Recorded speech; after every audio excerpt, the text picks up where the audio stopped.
May the words of my mouth and the meditations of all of our hearts be acceptable to you, O Lord, our strength and our Redeemer. Amen. Nice to see everyone. I'm not a real gardener, and you can probably tell by looking at me. We have some real gardeners here at the cathedral, and I always appreciate what the real gardeners can tell you about the plants and the patience they have to work with the earth. I figure if it looks good, then you leave it there, and otherwise you just pull it out. So in that spirit, I was in front of my house last week on one of the early part of the week, the 90-degree days. I was pulling out everything that wasn't pretty, and always when I'm in front of the house, I run across this thing. I find burnt pieces of shingle that came from the day our house burned down in 2015. There are still endless amounts of little teeny burnt pieces of shingle, which always brings me back to that day. And it's hard to believe that this September it'll be 6 years since our house burned down on Memorial Day weekend. It was a Saturday night, and I woke to the smell of smoke. We found that the fire was growing in the walls right next to the bed. I woke up, and the family, we ran outside, we moved the cars, and then we stood there on the grass as we watched the house burn. It was about 7 minutes, I think, 7 minutes from the time I first smelled smoke to the time that we were out on the street. It was 7 minutes of confusion as we tried to figure out where the fire was because it was in the walls. We didn't see it at first. It was 7 minutes of action as my daughter called 911. My wife and I moved our cars out of the driveway, and we all ran out to the street. And it was 7 minutes of comedy because at one point I ran downstairs to get water, thinking I could put the fire out with this little bowl of water, and I ran back upstairs. There's this big wall of fire, so I just threw the bowl and the water into the fire, which I thought was pretty funny. Then after 7 minutes, when the firefighters came, we finally took a breath and had a chance to look at what had happened. And thanks be to God, we were all okay. No one was seriously hurt, no pets were lost. Most of the photos we had were spared because they were in this chest, which was in this one part of the house. My daughter's shoes were okay, but everything else was destroyed. We had things that were, after 3 hours of water, were pulpy, they were smoky, and the house was considered a total loss. But it was okay because we got new things. We had a new house built on the same spot. We got new clothes, new furniture, new computers, and a new perspective. And I got to answer that age-old question. If you could save one thing from your house when it was burning down, if you could rush in and save one thing, what would it be? And for me, the answer was the other people who were with me. I didn't even think about anything else in those 7 minutes. In my 7 minutes, I found that I did not stop and worry about my clothes, my television, my computer, any things I had been given, things that I had collected, and I'm guessing that you would be the same.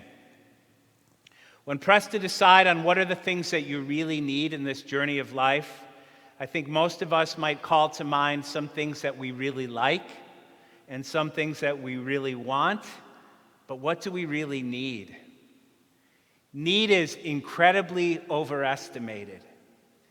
When you compare what we have in this country to what most people have in most parts of the world, you realize that we have a lot of things we don't need, things that we could lose in a house fire that we wouldn't even miss. Some of the people I served with when I was a missionary in Honduras were the poorest people you could ever meet. They lived in little shacks with dirt floors, corrugated tin roofs with a chicken or two that ran in and out of the house, all sleeping on one bed, wearing the same clothes day after day. And I don't want to romanticize their poverty, because there's nothing fun or romantic or noble about poverty. People who are poor, like that poor, struggle with so many things. But you do realize when you spend time with people like that, when you worship with them, when you get to know them, you realize that they know Jesus. and they trust Jesus. And by and large, the people I lived with and worked with in Honduras had a life that was so spiritually rich because they knew their lives were in the hands of God. Often when I was in Honduras, and often since then, especially since our house burned down, I've thought about what Jesus says today. Take nothing for your journey. Take nothing with you so you can run out of your house knowing that your most prized possessions are the people you love and the presence of God in your heart. Nothing else matters. Earlier in the gospel, a few chapters before the one we have today, Jesus appoints the 12, he commissions them, he sends them out as apostles with the power and the authority to cast out demons. But here in this passage today, something else happens. Because here Jesus says to them, don't take anything with you on your journey. He didn't say that before.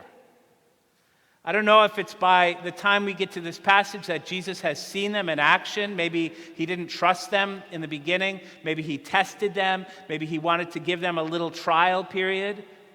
But today he is sure about what they can do, and they are exhibiting some kind of mature faith. And Jesus has seen them, and he knows that they're ready for more. And it's interesting that when you're ready for more, Jesus tells you that you can take less. There's a spiritual truth there. What does it mean for us to take nothing? What is the spiritual significance of nothing? What does it mean to have a staff, but no bread, no bag, no money, nothing to carry with you, nothing to fall back on, nothing to feed you when you feel like you need more?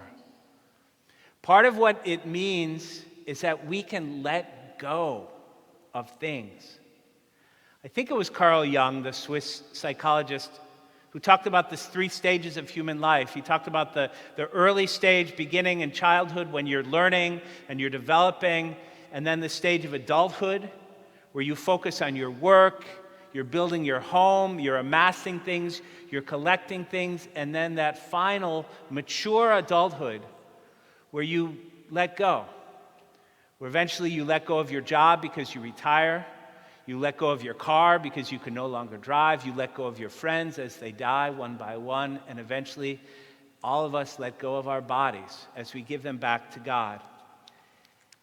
And it is this stage of mature faith, which is all about letting go, which Jesus invites us to today. It's a time to realize more and more our dependence not upon things, but upon Him, upon God. And the truth is, we don't have to wait until we're in our 80s or 90s or 100s to start letting go of things. We can start today to rely less on our possessions and more on God. We can say, I don't need these things to help me or to define me. I can take with me nothing. What does nothing mean? What is nothing in the presence of God? The people in Honduras had nothing, yet they had a faith that was rich and full that many of us would be jealous of. They lived in security. They knew whose they were. They weren't their clothes or the sum of their things. They weren't what they collected. They weren't in any way identified with their house or their car. Most of us, we wrap ourselves up in these things, and we tell the world, we tell ourselves, this is who I am. But what does it mean to be identified just by God? It's like the little baby lying in his or her crib, carrying nothing yet fully beloved.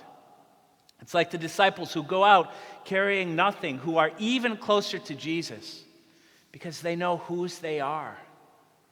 In nothing, we get to know whose we are. And we find out that the bottom of everything the whole time, we have always only belonged to God. We don't belong to our egos.